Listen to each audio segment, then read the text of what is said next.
If there's one thing we've learned about business and life, it's that people are the X factor. They constantly surprise us, both in amazing ways and not so much. We're Ben and Syya, and welcome to the Gnaw on This Business Bites podcast. This show is all about real life things we all deal with every day, how they relate to business, and how to make some sense out of our daily chaos. Welcome to the show.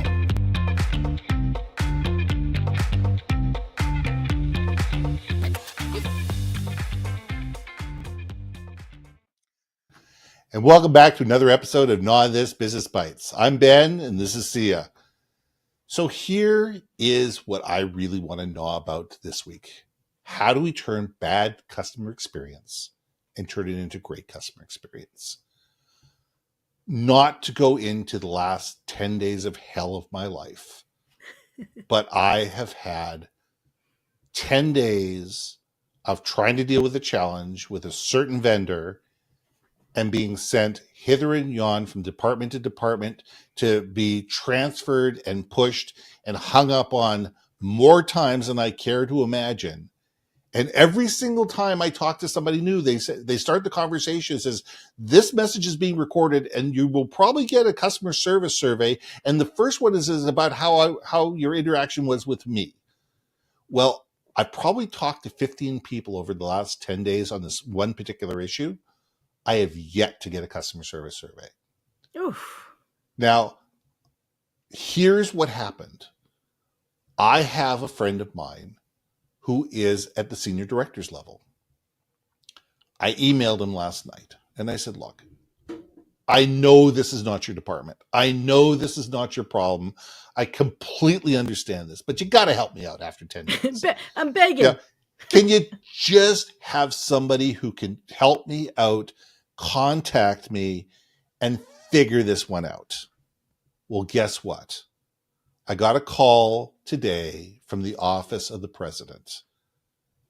This woman was professional. She was empathetic. She listened. She understood. I felt valued. I felt heard. She was professional.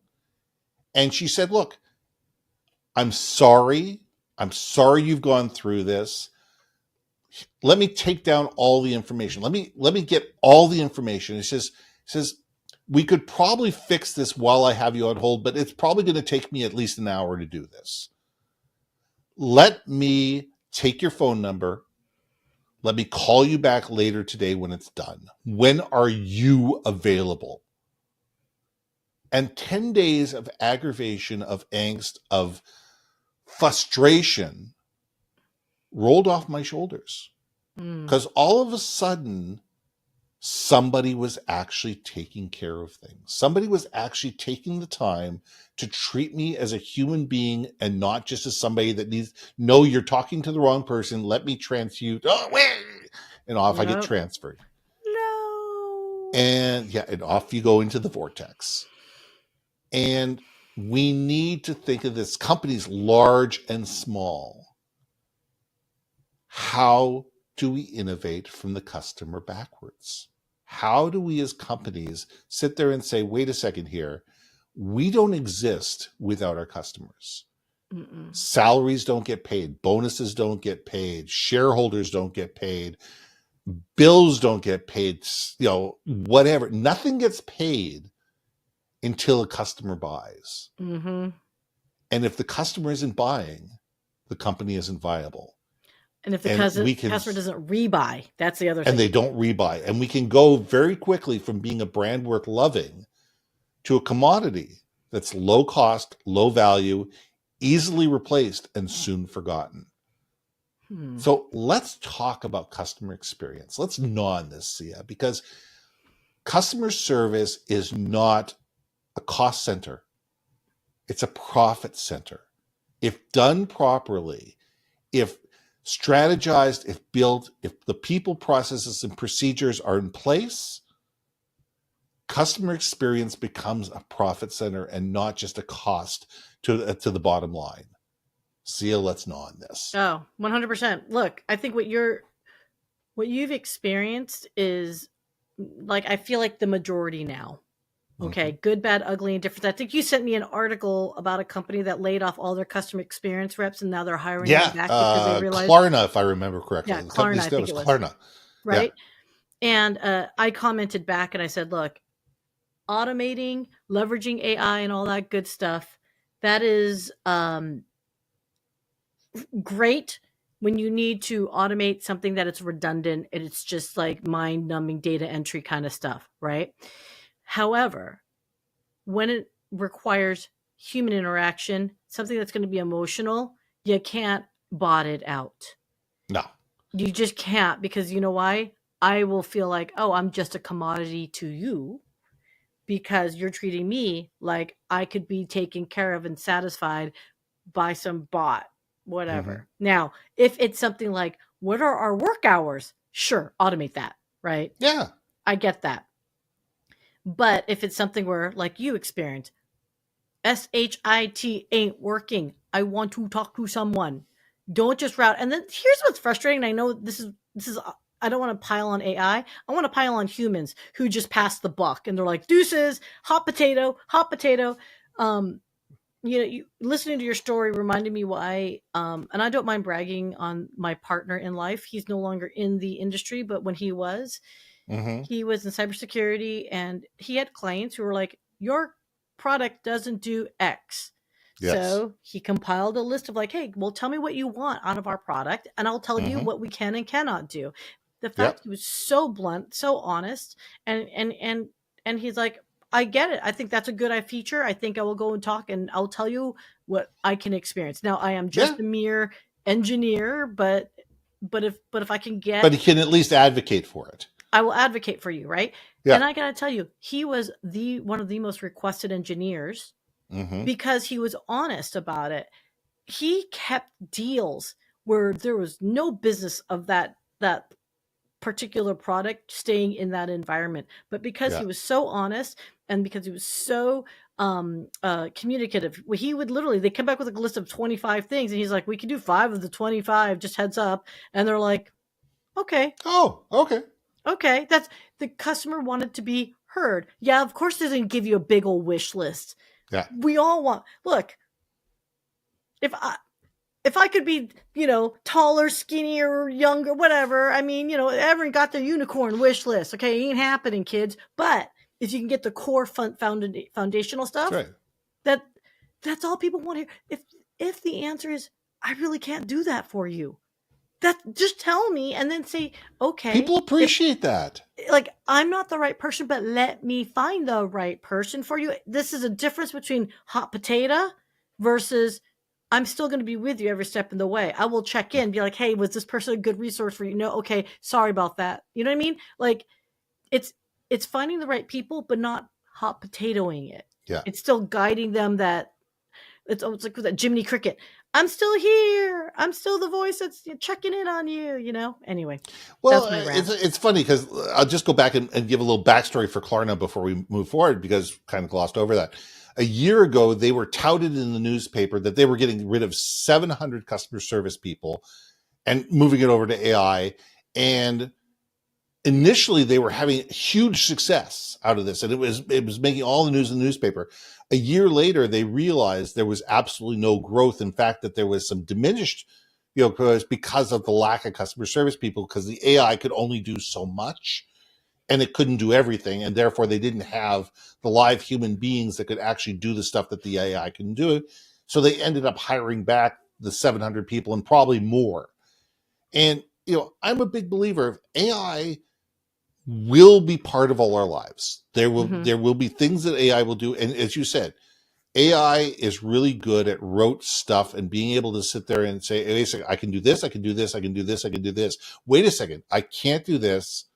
Let me kick you out to a human being. But before I send you to a human being, let me give a synopsis of what we already talked about to that human being, already authorize you as a user, so you don't have to say, hi, my name's Ben, my postal code is this, my phone number is this, my client number is this. The AI should already have all that stuff up on the screen. It should, summarize what you've already talked to the AI about, and it might even suggest 2 or 3 different solutions That's what good AI should do. And that's where the handoff is.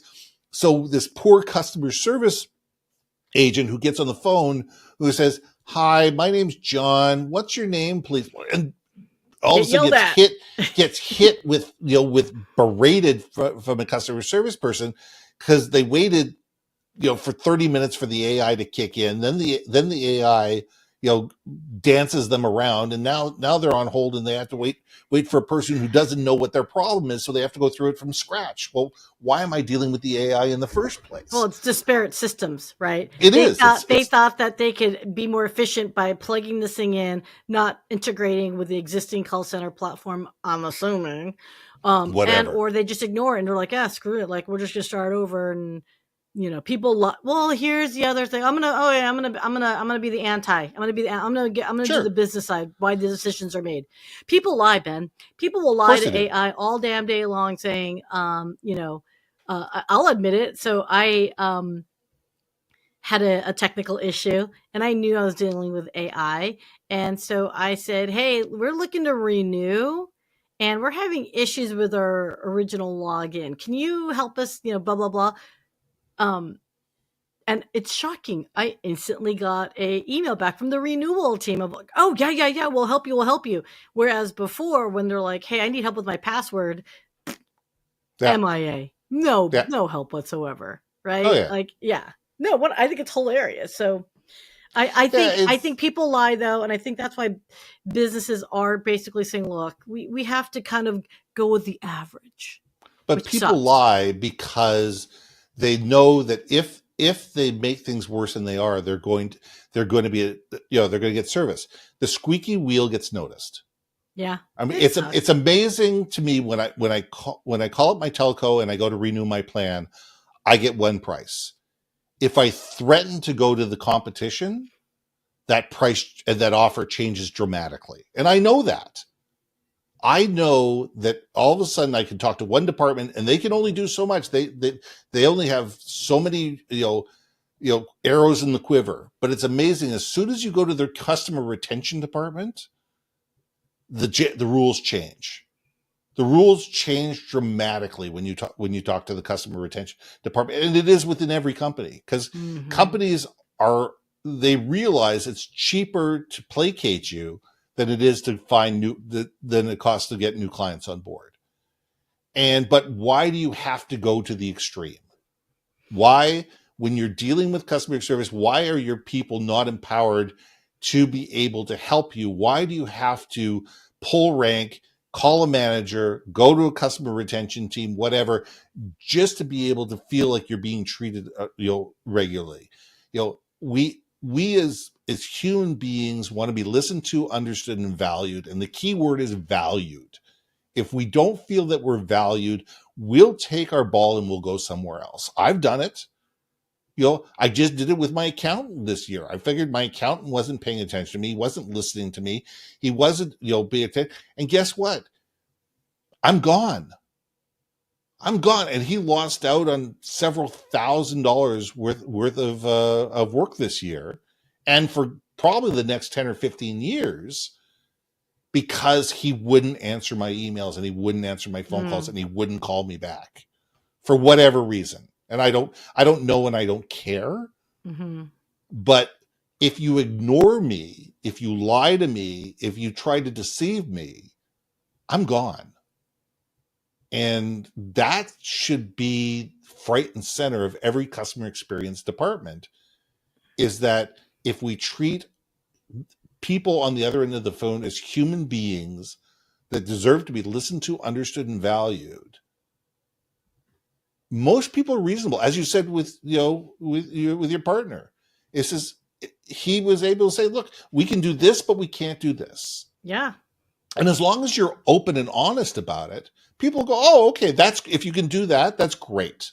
Yeah, that's wonderful. Because you know what? Look, in the heat of moments when things aren't being done, I get heated, man. I can go into Syya Karen mode, and that's a very vicious one you don't ever want to see. But and I try to tame it. People who've seen me, I do try to tame it. But is if you just tell people, "Look, I think I see your problem. I don't have an answer I'll try to find an answer. Here's what I think might be the problem. People are okay with that, right? But let me get back to you. But and let do. me get back to you and then do it. Yes, you're 100%. And even if the answer is coming back like, hey, give me a week, and you come back a week later going, I'm really sorry. I'm trying and I'm not getting movement here, but I am still working on your behalf. That's all you need to say. People appreciate it. People want to sit there and they know what's going on in the queue. They don't want to feel ignored. Well, they don't want you to feel you're forgotten. Exactly. Right? I mean, and ignored. Yeah. Like it could be where you're like, and I've seen him, right? Because I've seen him copy me because he was my engineer too at some point. But telling the client, like, look, this line item right here that you say is a must-have is not in the queue for engineering, period. So we're not going to see it for another 90 days, period. I can put the request in and try to get it in for queue, the next quarter over. Yep. But we need you aware there will be no more movement on this. Yeah. What can we focus on an alternative? Like, tell us why this is such a hard business need. I will take that to the, if it's going to cost to the team and see if we can expedite it. But if it's going to cost you $1 million in business, that's a good reason for me to pitch for, like, tell me why it's an issue. So yeah, Ben, we can talk about this all day. But and I we love can talk, this. and we should really land this plane. But I think that if we sit there and if we treat people like human beings, and if we want to get gotten back in touch with, if we don't want to be ignored, if we don't want to be sidelined, why would we think somebody else would? So I'm Ben. And I'm Syya. And we'll see you soon. Hey. Thanks for listening to another episode of Not On This, Business Bites. If you liked what you heard, we most humbly ask that you like, share, and hit that subscribe button. If you want to communicate more effectively within your organization, contact Ben at IamBenBaker.com or me at BrilliantBeeMedia.com. We can help you build your community, brand awareness, and personality through digital content and podcasting. We cannot wait to hear from you. See you next week for another episode of Not On This, Business Bites.